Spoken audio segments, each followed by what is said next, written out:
الصلاۃ والسلام علیکہ یا سیدی یا رسول اللہ وعلی آلک و اصحابک یا حبیب اللہ۔ دار الرحمت یوٹیوب چینل کے تمام دیکھنے اور سننے والوں کو السلام علیکم ورحمۃ اللہ وبرکاتہ۔ محترم سامعین کرام، دار الرحمت یوٹیوب پر وہ چینل ہے جس میں جھوٹ کے علاوہ آپ کو تمام دینی اور اسلامی وظائف اور ان کے طریقہ کار بتائے جاتے ہیں۔ صرف وہی وظائف ہم آپ لوگوں کو بتاتے اور سکھاتے ہیں اور پڑھنے کے لیے دیتے ہیں، جو کہ 100% مجرب اور 100% کام کرنے والے اور آسان وظائف ہوتے ہیں، تاکہ ان کے پڑھنے والا ہر طرح سے ان سے مستفید ہو کر اور ان کی برکتیں حاصل کر سکے۔ کرام، 2 روز پہلے ایک خاتون کی ای میل موصول ہوئی جس میں انہوں نے اپنی درد بھری کہانی اور ایسا واقعہ لکھا جو پڑھنے کے لائق ہے، سنانے کے لائق ہے۔ آج ان کی یہ درد بھری کہانی اور اللہ کی مدد، جو اللہ نے ان کی مدد فرمائی اور کیسے ان کے لیے انتظام کیا، کیسے راستے بنائے، کیسے ان کے لیے بندوبست کیا، مشکل سے نجات دلائی، ذلت و رسوائی سے انہیں نجات دلائی، یہ سارا واقعہ منوعاً مختصراً میں آپ کے سامنے بیان کرنا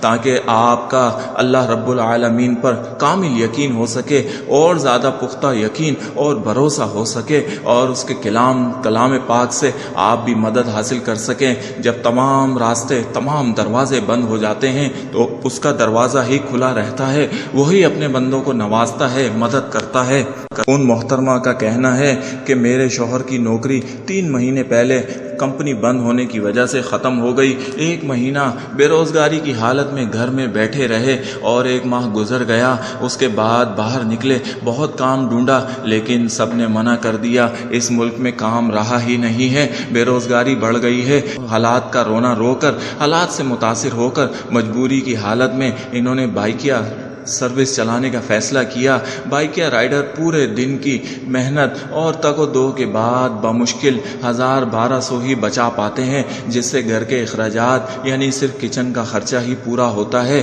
اور باقی سارے اخراجات آپ بھول جائیں کہ اس سروس سے پورے ہو سکیں گے۔ لہٰذا گزر بسر تو ہونے لگی، کھانا کھا کے سونے لگے، لیکن اسی دوران 1 مہینے کا کرایہ سر پہ چڑھ گیا اور بجلی کا بل جو کہ 9000 تھا وہ بھی سر پر چڑھ گیا، اور پھر اگلا مہینہ شروع ہو گیا۔ نوکری تو نہیں ملی، بائکیا رائڈر ہی بنے رہے، گزر بسر کرتے رہے۔ اس دوران بجلی کا بل آ گیا جو کہ اس مہینے 10,000 روپے کے لگ بھگ تھا۔ یوں میرے اوپر 19,000 روپے کا بل چڑھ گیا اور 2 مہینے کا کرایہ بھی چڑھ گیا۔ مالک مکان آ گیا، اس نے بجلی کا بل دیکھا تو اس کے ہوش ٹھکانے نہیں رہے، بہت ذلت اور بہت بے عزتی کر کے گیا اور کہنے لگا کہ جب بل نہیں بھرا جاتا، کرایہ نہیں دیا جاتا تو نہ بجلی استعمال کیا کرو اور میرا مکان خالی کرنے کا سوچو۔ تو سامعین کرام، مالک مکان کی بے عزتی کے بعد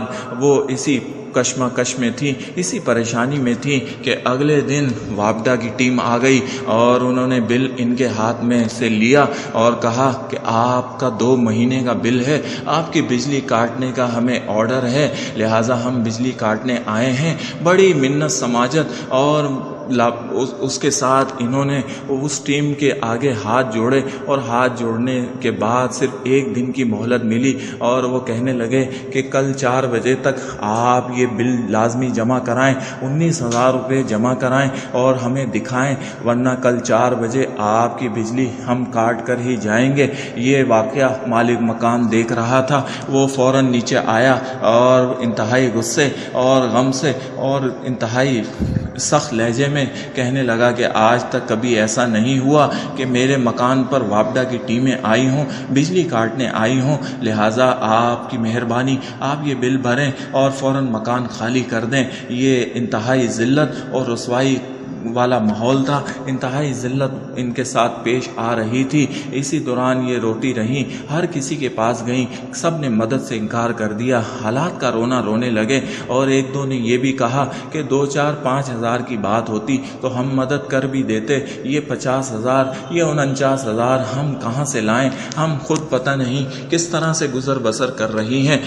صرف ایک ہی دروازہ تھا اور وہ اللہ کی مدد تھی، اللہ ہی غیب سے مدد کرنے پر قادر تھا۔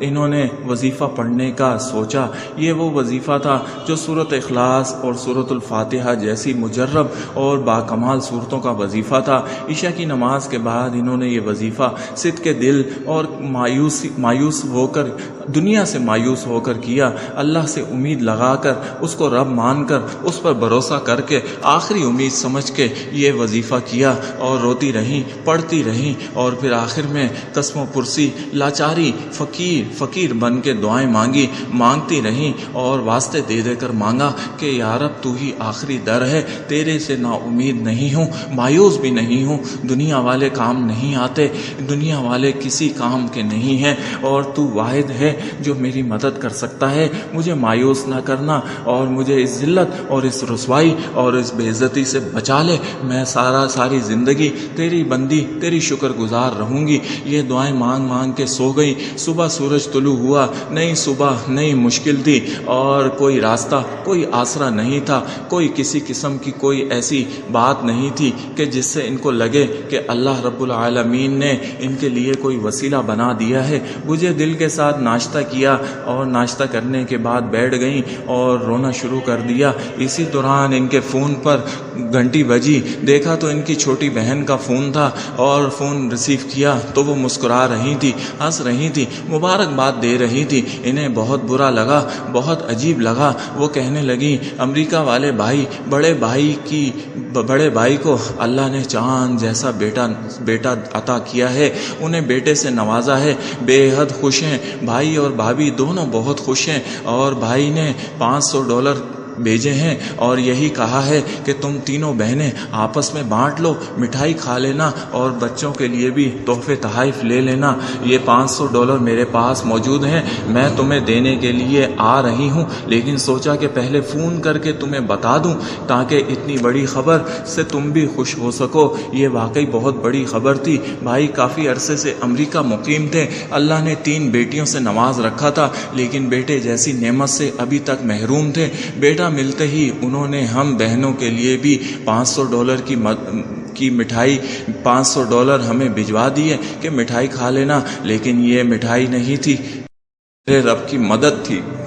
یہ وہ مدد تھی جو میں نے رات کو اس رب سے مانگی تھی، اور اس کے کلام سے اس کو واسطے دے دے کے مانگی تھی۔ یہ وہ غیبی مدد تھی، یہ وہ راستہ تھا، یہ صرف میں ہی جانتی تھی۔ تھوڑی دیر بعد ہی بہن پہنچ چکی تھی، $50,000 میرے ہاتھ پر رکھے، اور خوشی خوشی کہنے لگی کہ یہ لو، اور